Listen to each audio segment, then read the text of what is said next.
आसंता साधारण निर्वाचन 2024 निमंते आज स्थानीय जिलापाल सम्मेलन कक्ष में जिलापाल तथा जिला निर्वाचन अधिकारी पी अनस रेड्डी अध्यक्षतार पुलिस मजिस्ट्रेट समन्वय तथा विभाग स्क्वाड टीम उपरे बैठक अनुष्ठित हो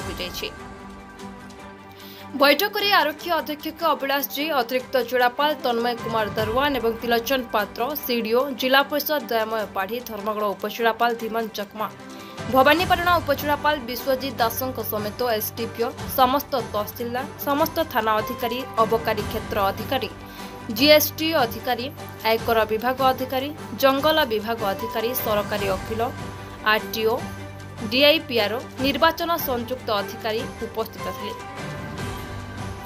जिलापाल तथा जिला निर्वाचन अधिकारी जिले में निर्वाचन पूर्व सीआरपीसी 107 और 110 धारा अनुଯାयी शांति श्रृंखला विशृंखलाकारी विरोध में नोटिस जारी और सामाजिक तत्व मान विरोध में फर्द दाखल चिन्हट कर पदक्षेप नेबाकू उभय आईआईसी और तहसीलदार मानक निर्देश देते।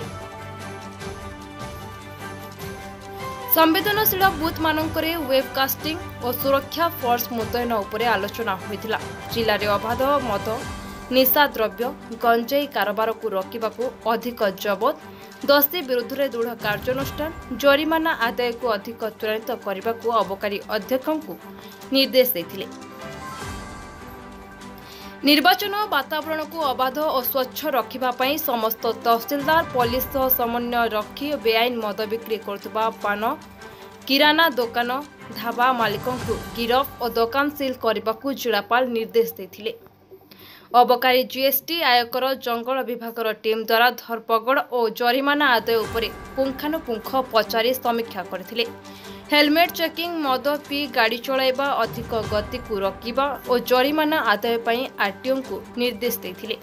आरक्षी अधीक्षक समस्त थाना मानकू निज टीम सह दिन राति सजग रही चेकपोस्ट और अन्य स्थान मानकरे अवैध कारोबार को रोकवा और दोषी को गिरफ्त करने निर्देश देथिले। समस्त धरपगड़ टीम सजग हेले स्वच्छ निर्वाचन वातावरण सृष्टि एवं शांति श्रृंखला सह निर्वाचन कार्य समापन हेबो बोली जिलापाल कहिथिले। State report Nirmala TV.